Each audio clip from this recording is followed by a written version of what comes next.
نعبد ونصلي على رسوله الكريم أما بعد فأعوذ بالله من الشيطان الرجيم بسم الله الرحمن الرحیم السلام علیکم ورحمۃ اللہ وبرکاتہ.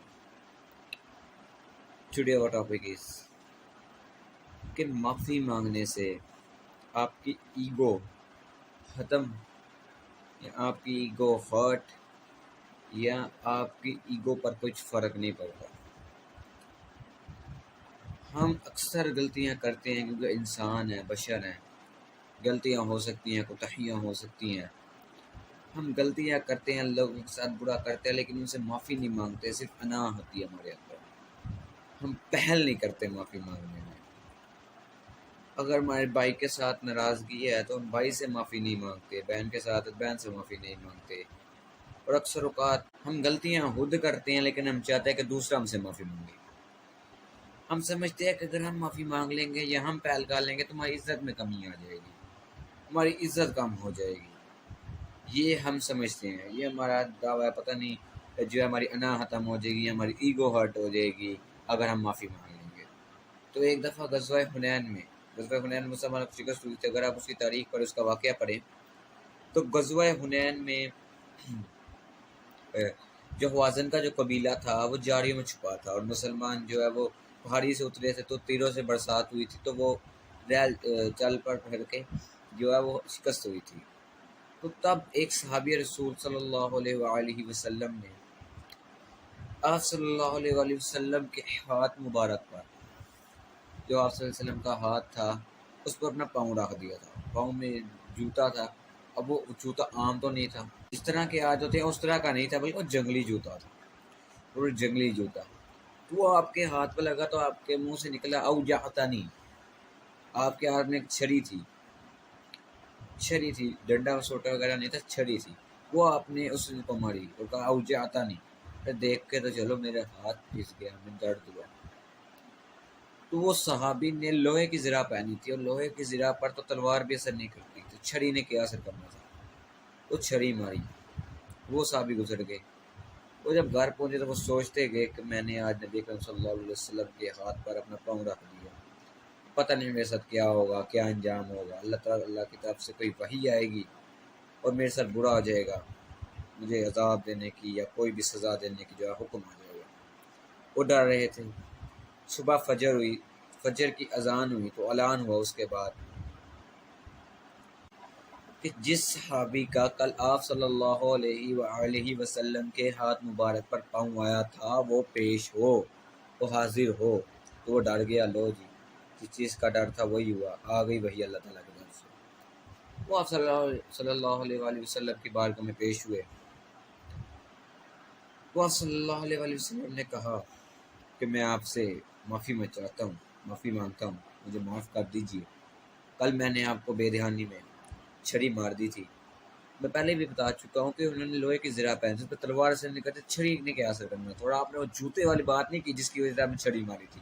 آپ نے کہا کہ میں نے آپ کو چھری ماری تھی، اس پہ میں آپ سے معافی چاہتا ہوں. وہ سبھی حیران تھے کہ یار مجھے چھری کہاں لگی، میں تو پاؤں والی بات کو لے کر بیٹھا ہوں، اور یہ چھری کی کہہ رہے ہیں جو انہوں نے مجھے ماری تھی. میں آپ سے معافی چاہتا ہوں، اور میری اس معافی کے لیے ایک تجویز جو اللہ تعالیٰ نے میرے ذہن میں ڈالی ہے. میرے پاس اس وقت 7 اونٹنیاں موجود ہیں. اونٹنی عرب میں جو سب سے مہنگی ہوتی ہے وہ اونٹنی ہوتی ہے، اونٹنی ہوتی ہے کیونکہ اونٹنی سے آگے نسل چلنی ہوتی ہے نا، اس لیے اونٹنی مہنگی ہوتی ہے، مادہ. تو اونٹنی کے ساتھ آپ نے کہا کہ میں 7 اونٹنی آپ کو تحفہ پیش کرنا چاہتا ہوں، تو میں نے کل آپ کو چھری ماری تھی اس وجہ سے آپ یہ قبول کیجیے. تو وہ صحابی ران ہو گئے کہ یار آپ نے جوتے والی بات ہی نہیں کی، کہ میں آپ نے جوتا رکھا تھا اس لیے میں نے آپ کو چھری ماری. یہاں ہوا تو الٹا آپ مجھ سے معافی مانگ مجھے تحفہ دے رہے ہیں. تو یہ نبی اکرم صلی اللہ علیہ وسلم کا اخلاق تھا. یہ صرف ہمیں بتانے کے لیے تھا کہ معاف کرنے سے عزت کم نہیں ہوتی، یا معافی مانگ لینے سے آپ کی ایگو ہرٹ نہیں ہوتی. اس انسان کی یار کیا ایگو ہے جو نماز پڑھتا ہے. یہ جو ناک ہے نا، یہ رسپیکٹ ہوتی ہے، عزت ہوتی ہے. جو ماتھا ہے نا، اس کے پیچھے دماغ کا وہ حصہ ہے جو فیصلے کرتا ہے. تو جب یہ دونوں چیزیں آپ سجدے میں رکھ دیتے ہو تو ساری ایگو تو ختم ہو جاتی ہے، ساری ایگو تو چلے گئی. تو کس چیز کی ایگو؟ تو یہ ایگو کچھ بھی نہیں ہوتا. ایگو کو صرف مینیج کیا جاتا ہے، کرنا پڑتا ہے. وہ سجدہ رکھنے والے کی کیا ایگو ہے؟ نبی اکرم صلی اللہ علیہ وسلم دو کائنات کے سردار، اللہ تعالیٰ کے آخری نبی، اللہ تعالیٰ کے محبوب، وہ بندے سے معافی مانگ رہے ہیں اور معافی مانگنے سے ان کی عزت میں کوئی کمی نہیں ہے۔ اس لیے نبی اکرم صلی اللہ علیہ وسلم نے فرمایا معافی مانگنے سے اگر عزت کٹے تو اللہ کی قسم مجھ سے لے لینا قیامت کے دن۔ اس لیے معافی مانگنے سے عزت کم نہیں ہوتی۔ اگر آپ سے غلطی ہو جاتی ہے تو معافی مانگ لیا۔ آج بھائی بھائی سے لڑا ہوا ہے، بہن بہن سے لڑی ہوئی ہے، بھائی بہن آپس میں لڑ رہے ہیں، والد بیٹا لڑ رہے ہیں، کیوں؟ صرف ایگو کی وجہ سے۔ یار اگر آپ کی بھائی بھائی میں لڑائی ہے تو اس کو خود بلا لو، آپ کا بھائی ہے۔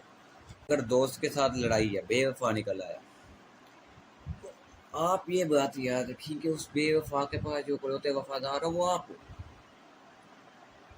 بھائی برا نہیں کہلایا ہے، بھائی معافی نہیں مانگتا تو آپ مانگ لو، کوئی عزت میں کمی نہیں آئے گی، الٹا آپ کا رشتہ مضبوط ہو جائے گا۔ اس لیے معافی مانگنے سے عزت میں کمی نہیں آتی، یہ ہم نے فضول سوچا ہوا ہے کہ جو معافی مانگنے سے عزت میں کمی آ جاتی ہے یا ایگو ہرٹ ہو جاتی ہے، ایسا کچھ بھی نہیں ہوتا۔ وہ دو جہانوں کے سردار آپ صلی اللہ علیہ وسلم جن کے لیے کائنات بنائی گئی، وہ معافی مانگ رہے ایک چھرینده جو اس کو لگے بھی نہیں ہونی، جو اس کو پتا بھی نہیں اس بات پہ۔ ہم سے گناہ ہو جاتے ہیں، اللہ تعالیٰ سے معافی مانگنی چاہیے، بندوں سے معافی مانگ لو، توبہ کر لو اللہ سے۔ اللہ تعالیٰ نے قرآن میں کتنی دفعہ کہا ان اللہ غفور الرحیم، ان اللہ کان غفور الرحیم واللہ غفور الرحیم۔ اللہ سے معافی مانگ لینی چاہیے، کیونکہ انسان بشر ہے، انسان ہے، غلطیاں ہوتی ہیں، کوتاہیاں ہوتی ہے، کوئی بھی انسان پرفیکٹ نہیں ہے، ہر کسی کے اندر خامیاں بھی موجود ہے اور خوبیاں بھی موجود ہے۔ تو اس لیے اگر غلطی ہوتی ہے تو معافی مانگ لو، اگر گناہ ہو گیا تو اللہ سے معافی مانگ لو، اللہ سے سچی توبہ کر لو، اللہ پہلی توبہ بھی اسی سے قبول کر، جتنی 1000 بھی توبہ قبول کر، تو کچھ نہیں ہوتا۔ بندوں سے معافی مانگنی چاہیے، حقوق العباد اللہ معاف نہیں کرے گا، وہ بندوں کا بندوں سے ہی ہے، وہ قیامت کے دن نیکی ہو آپس میں دل بدل ہوگا۔ لائف میں بہت سے اپ اینڈ ڈاؤنز آتے ہیں، بہت سے مقامات آتے ہیں جہاں سب سے بہتر یہ ہوتا ہے کہ آپ آئی ایم سوری کہہ کر آگے بڑھ جاؤ، نہ کہ اسی اسٹیپ پر رکے رہو۔ اس سے یہ آئی ایم سوری، میں معافی چاہتا ہوں، یہ جملے کو عام کر دے، کچھ نہیں ہوگا۔ امید آپ لوگ کو سمجھ آ رہی ہو۔ وآخر دعواہم الحمد للہ رب